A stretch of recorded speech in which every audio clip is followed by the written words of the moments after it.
Bienvenue sur ce nouveau cours sur les nombres complexes de notre épisode 4. Donc aujourd'hui, on va voir la fonction exponentielle en complexe. Et donc au programme, nous allons voir ensemble la définition et quelques propriétés de la fonction exponentielle complexe. Dans la deuxième partie, la formule de l'air. Et dans cette partie-là, donc comment peut-on simplifier la fonction exponentielle, des simplifications standards. En quatrième partie, donc, on va voir la formule de Moivre et en dernière partie, la forme exponentielle d'un nombre complexe qui est non nul. Donc, sans tarder, on peut rentrer dans le but du cours. Donc, dans la première partie de ce cours, c'est-à-dire quelques définitions et propriétés. Donc, pour définir la fonction exponentielle complexe, donc, on va choisir un réel, un x réel, donc un x qui appartient à R. Et dans ce cas, donc on note que exponentielle de ix, l'exponentielle de ix, ce n'est rien d'autre que le cosinus de x plus i sinus de x. Donc, pour rappel, en fait, on avait défini dans l'épisode 3 le cosinus et le sinus d'un angle avec x qui est l'argument d'un nombre complexe qui s'écrit sous la forme de a plus ib. Et donc, nous pouvons, en fait, là, on peut signaler des cas particuliers. Et comme cas particulier, donc, on peut avoir le cas où donc x est égal à 2k pi, c'est-à-dire si on a exponentielle de i facteur de 2k pi, donc cette expression n'est rien d'autre que 1 pour tout cas appartenant à z, qui est l'ensemble des entiers relatifs. Et donc, si x est égal à pi, on a moins 1 et le dernier cas particulier, c'est x qui est égal à pi sur 2, i pi sur 2, et donc on aura i. Et pour le voir, il suffit simplement de remplacer la valeur de x qu'on a ici, donc de le remplacer sur cette expression-là, et on verra que, donc simplement c'est ça, donc on verra que le résultat qu'on trouvait, donc il suffit seulement d'appliquer les formules des cosinus et des sinus pour trouver les valeurs qu'on a ici. Maintenant, en fait, on peut voir quelques propriétés à présent. Propriétés. Donc, on peut dire que, en fait, si on a l'égalité, premièrement, celle-ci, on a exponentielle de x égale exponentielle de i y avec x et y qui sont des réels. Donc, on va prendre notre x et notre y dans grand R. On peut dire que ceci équivaut à dire qu'il existe, donc on a l'existence, il existe un cas appartenant à Z2 tel que la différence x moins y c'est égal à 2k pi. D'accord. Donc en deuxièmement, on avait vu le module d'un nombre complexe et là aussi on peut calculer le module de l'exponentielle complexe. Or, ce module-là est égal à 1. Donc, pourquoi c'est égal à 1? Car c'est le module de cos de x plus i sinus de x. Or, on sait que ce module-là n'est rien d'autre que la racine carrée de cos carré de x plus sinus carré de x. Or, on sait que cette somme-là n'est rien d'autre que la racine de 1 qui est égale à 1. Donc, cette propriété-là, en fait, on l'a. Donc, on avait vu sur l'épisode 3 éventuellement, donc qui est disponible sur cette chaîne YouTube. Donc, l'argument d'un nombre complexe, et donc là, on va voir l'argument de l'exponentielle complexe. Or, cet argument-là n'est rien d'autre que x modulo 2pi, et cela découle tout simplement de la manière dont on avait défini l'argument et l'existence d'un réel θ qui est solution de cette équation. Maintenant, si on a exponentielle de ix multiplié par exponentielle de iy, alors dans ce cas, on va dire que ce n'est rien d'autre que l'exponentielle de i facteur de x plus y. Facteur de x plus y. Et donc, on peut voir éventuellement l'expression conjuguée de de l'exponentielle complexe, et ce n'est rien d'autre que exponentielle de moins ix, comme on l'avait vu sur le nombre complexe. Donc, si on a le produit éventuel, le quotient éventuellement, donc on sait que la fonction exponentielle est différente de 0, bien sûr, et cela n'est rien d'autre que l'exponentielle de i facteur de x moins y. Et dernièrement, si on a un entier n appartenant à grand N, alors on peut dire que exponentielle de ix, le tout à la puissance n, ce n'est rien d'autre que exponentielle de i multiplié par n fois x. D'accord, donc c'est le produit qu'on aura.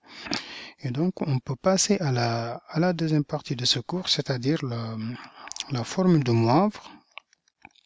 Donc formule de Moivre. Et donc dans la formule de Moivre, donc on va définir notre réel t. On va dire que pour tout réel t, cela veut dire que t appartenant à l'ensemble des nombres réels, on définit que le cos de t, ce n'est rien d'autre que exponentielle de it plus exponentielle de moins it divisé par 2, et le sinus de t, ce n'est rien d'autre que exponentielle de it moins maintenant exponentielle de moins it divisé cette fois-ci par 2i. D'accord. Et cela découle de la définition de la fonction exponentielle du complexe, parce qu'on avait dit que exponentielle de it ou bien exponentielle de ix, donc c'est la même chose comme on a des réels, ce n'est rien d'autre que cos de t plus i sinus de, donc sinus de t. Et naturellement, si on a exponentielle de moins it, facteur de t, donc ça nous donne cos de t, et moins i dans ce cas, sinus de t. D'accord. Et donc, en faisant la somme et la différence, on peut trouver facilement le cos de t et le sinus de t. Donc, il suffit seulement pour trouver le cosinus de faire la somme de ces deux expressions-là, 1 et 2. Donc, en faisant 1 plus 2, on aura cos de t, donc plus cos de t qui nous donne 2 cos de t. Ce n'est rien d'autre que la somme des exponentielles qu'on a ici à gauche, exponentielle de it plus exponentielle de moins it. Et donc pour trouver le cosinus, il suffit seulement de diviser par la moyenne, par 2. Donc on a cos de t, ce n'est rien d'autre que exponentielle de it plus exponentielle de moins it divisé par 2. Et pour trouver le sinus, il suffit seulement de multiplier par, on peut multiplier par exemple l'expression qui est en haut par 1 moins, ou bien l'expression qui est en bas par 1 moins 1, et du coup on aura le sinus avec le i qui sera en facteur, et comme on a 2 fois le sinus, donc on aura 2i, et du coup le sinus on le trouve facilement de la manière dont on a déterminé le cosinus. Et maintenant, quelle est l'utilité de cette formule de Moivre là? Donc, quelle est l'importance ou bien l'utilité des formules de l'air? Et donc là, c'est autant pour moi, c'est pas les formules de Moivre, mais plutôt les formules de l'air. Donc, j'ai voulu conclure ce cours très rapidement, et c'est pas le cas. Donc, les formules de l'air. Et donc l'utilisation de ces formules de l'air là nous permettra de savoir simplifier. Par exemple, si on veut linéariser, on peut avoir des expressions du type par exemple cos de pt multiplié par sinus de t à la puissance, par exemple à la puissance q. Et si on veut linéariser ces expressions là avec p et q qui sont d'un grand N, donc on peut remplacer le cos de t et le sinus de t par les formes de Moivre qu'on a définies ici. Et donc une fois qu'on a remplacé le cosinus et le sinus par en fait, par les formes de Morse, par les exponentielles. Donc, il suffit seulement d'utiliser en fait, la formule du binôme de Newton qu'on avait vu, en fait, dans l'épisode 2. Donc, la formule du binôme de Newton. Et donc, en utilisant la formule du binôme de Newton, on pourra linéariser facilement, en fait, ces expressions-là sous forme de produits. Et donc, il suffit simplement de développer l'expression en utilisant la formule de Moore.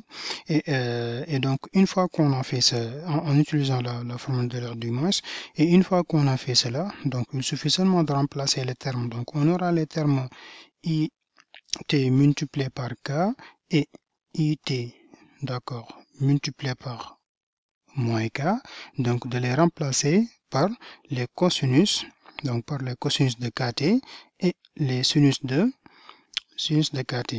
Donc là, on a vu au fait l'importance ou bien l'utilisation des formules de l'air. Éventuellement, ça peut nous aider à transformer, on peut aussi les utiliser pour faire des transformations. Donc, transformer quoi? Qu'est-ce qu'on veut transformer? Là, si on veut transformer une expression de la forme, par exemple, cos de x, cos de y, ou bien même cos de x sinus de y, ou plutôt le produit des sinus. Donc, on peut aussi avoir sinus de x, sinus de y. Donc, si on veut transformer ces expressions-là, on peut utiliser au fait les formules de l'air pour simplifier et regrouper les termes, c'est-à-dire exponentielle de i, it et exponentielle de moins it. On les remplace toujours comme on l'a fait, c'est-à-dire si on a exponentielle de it et exponentielle de moins it, on pourra les remplacer. Donc les remplacer par le cos de t et sinus de t. Donc on verra l'utilisation au fait des formules de l'air dans le prochain TD qu'on fera au fait sur cet épisode 4. À présent, on peut passer sur la simplification au fait dans cette partie-là, c'est dans la partie des formules de l'air. On peut passer sur la simplification. Donc comment peut-on simplifier la fonction exponentielle? Donc, simplification de la fonction exponentielle complexe. Donc là, on peut voir que ça a plusieurs méthodes. Et la première, c'est si on a, ou bien lorsqu'on a deux t, c'est deux réels. Si nous avons deux réels t et t', d'accord. Donc, naturellement, on peut avoir exponentielle de it plus exponentielle de moins it, ou bien on peut avoir exponentielle de it moins exponentielle de moins i t'. Donc là, c'est un t'. Et donc, dès lors qu'on a ça, pour faire la simplification, il suffit de mettre en facteur e puissance la demi-somme des exposants. Il suffit. Donc, on peut dire que pour faire la simplification, d'accord, il suffit de faire quoi? Il suffit de mettre en facteur. Donc, on met en facteur, maintenant E puissance, c'est-à-dire à la puissance, la moyenne, c'est-à-dire la demi-somme, des exposants qu'on a ici. Et ici, les exposants qu'on a, c'est soit exponentielle de it, et exponentielle de it, exponentielle de it'. Ce sont nos exposants. Et donc, concrètement, cela donne quoi? Par exemple, si on a exponentielle de it plus exponentielle de it', donc on va mettre en facteur e à la puissance la demi-somme, c'est-à-dire e exponentielle de i facteur de t plus t' divisé par 2. Et donc si on a factorisé par la demi-somme, donc cela va répercuter sur les exposants qu'on avait initialement. Donc pour le premier, on aura exponentielle de i t moins t' sur 2, d'accord, plus exponentielle de moins i facteur de t moins t' divisé par 2. Et donc là, on a en fait, on peut remarquer ici la formule de l'air qu'on avait définie à un facteur près. Et donc, pour déterminer ce facteur-là, on sait que ce n'est rien d'autre que 2. Et donc, ce résultat nous donne 2. Donc, le résultat en vert, donc on peut l'écrire en vert. Donc là, on aura 2 multiplié par le cosinus de t moins t' divisé par 2 et il nous restera l'expression qu'on a ici, c'est-à-dire l'expression qu'on avait factorisée de départ, exponentielle de i facteur de t plus t' sur 2. Donc, les formules de Moivre nous permettent de simplifier en fait les exponentielles qu'on peut avoir. Et donc là, il est beaucoup plus facile de calculer le module et l'argument de cette expression-là que de calculer directement le module et l'argument en fait des exponentielles de départ, c'est-à-dire de cette somme de départ qu'on a ici. Et donc, de la même manière, on pourra regarder le cas du sinus. Et dans ce cas, on va utiliser l'expression, avec la différence. Donc, on peut l'écrire avec une autre couleur, exponentielle de it moins exponentielle de it'. Et donc là, on va factoriser par exponentielle de it facteur de t, donc plus t' sur 2. Et donc, on va ouvrir une grande parenthèse et à l'intérieur, on aura exponentielle de i facteur de t moins t' sur 2 moins exponentielle de moins i facteur de t moins t' divisé par 2. D'accord. Et donc là, on sait que ce n'est rien d'autre que en fait la fonction sinus qu'on avait définie en fait avec les formules de l'air. Donc on peut remplacer cette expression-là et donc on aura 2i, on pourra l'écrire en vert, 2i sinus de t moins t' sur 2, maintenant multiplié par l'expression qu'on avait factorisée au départ, exponentielle de i, facteur de t plus t' divisé par 2. Et donc là, comme avec le cosinus, donc il est beaucoup plus facile de calculer le module et l'argument de cette expression-là que de déterminer directement le module de cette expression ou bien l'argument de cette expression. D'accord. Et donc, on peut avoir aussi des cas particuliers et comme cas particulier donc en M2, donc on peut avoir des cas comme par exemple le cas si on a exponentielle de 1 plus it. D'accord. Donc là, on aura quoi? On aura 2 multiplié par le cos de t sur 2. Donc on procède de la même manière en factorisant par exponentielle de moins it sur 2 parce que là, donc le 1, on peut le remplacer, donc on le verra tout à l'heure en rappel, multiplié par cos de i sur 2 et on peut aussi avoir 1 moins exponentielle de it, donc qui est égal à moins 2i dans ce cas, sinus, donc le sinus de quoi? Le sinus de t sur 2 multiplié par exponentielle de i t sur 2. Et donc là, le 1, il suffit de le remplacer, donc de remplacer ce 1, on peut l'écrire en couleur, par exponentielle de i multiplié par 0. D'accord. Donc, on pose que i1 est égal à exponentielle de i multiplié par 0 et dans ce cas, on a des expressions qui sont beaucoup plus simples et factorisées. Et donc, déterminer le module de ces expressions-là, c'est beaucoup plus simple que de déterminer directement le module de l'exponentielle de it plus 1. Donc, à présent, on peut voir la formule de Moivre. Donc, on peut voir la formule de Moivre. On peut l'écrire en couleur.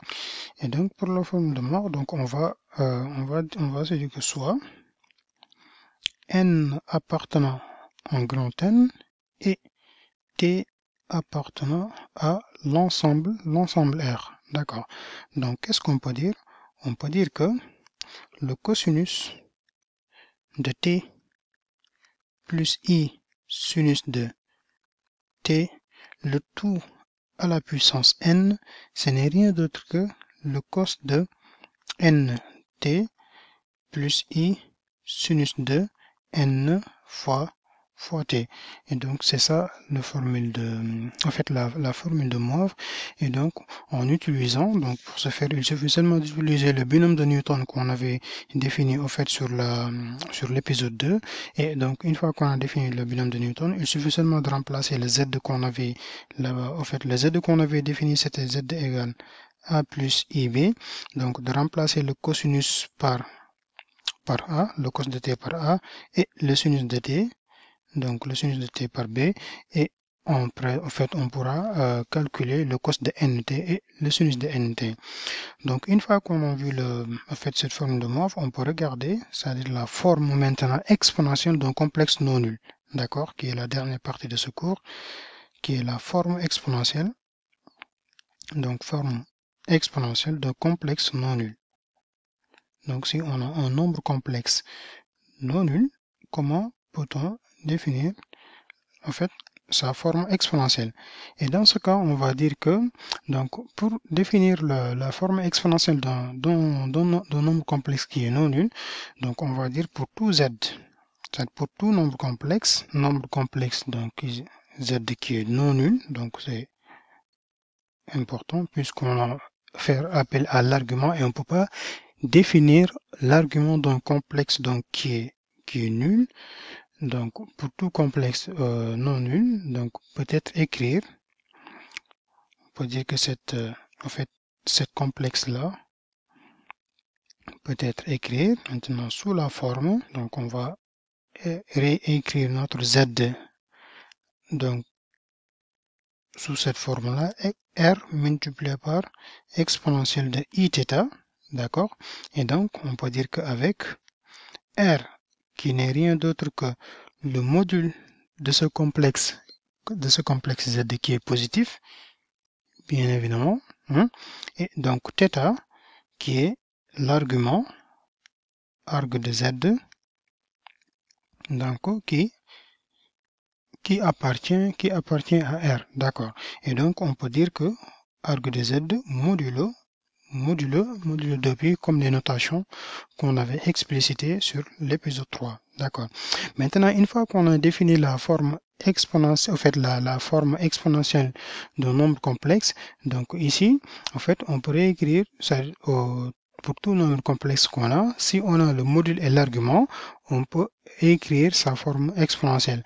Et dans ce cas, donc, si par exemple, si on a un nombre complexe z qui s'écrit de cette forme-là, r exponentielle de it, d'accord, r exponentielle de it, en fait, une fois qu'on a cette écriture-là, donc, au fait, il suffit seulement de voir que non serait-ce que le r qui est le module, donc il sera positif, et le t n'est rien d'autre que l'argument, c'est l'argument de notre complexe qu'on a défini, d'accord.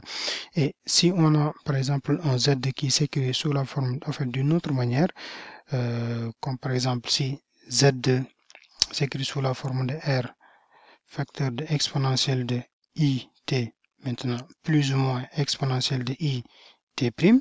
Donc là, pour déterminer au fait la formule exponentielle, donc on va appliquer les transformations qu'on a utilisées. Donc pour déterminer le cos de t moins t prime sur 2 ou de sinus de t moins t prime sur 2, c'est les transformations qu'on a utilisées précédemment, donc pour déterminer la forme exponentielle de ce complexe-là. Et donc, une fois qu'on a défini cela, donc il suffit seulement d'appliquer les propriétés qu'on avait vues en haut, c'est-à-dire les propriétés sur le complexe, donc la forme exponentielle du complexe, des propriétés-là, pour simplifier les écritures. Donc, c'était tout pour ce cours sur en fait cette partie-là qui va clore donc nos cours sur les nombres complexes. Donc il nous restera en fait à faire 2 TD et prochainement éventuellement de faire des exercices donc sur les nombres complexes qui seront des exercices qui sont type bac. Donc bonne lecture à toutes et à tous.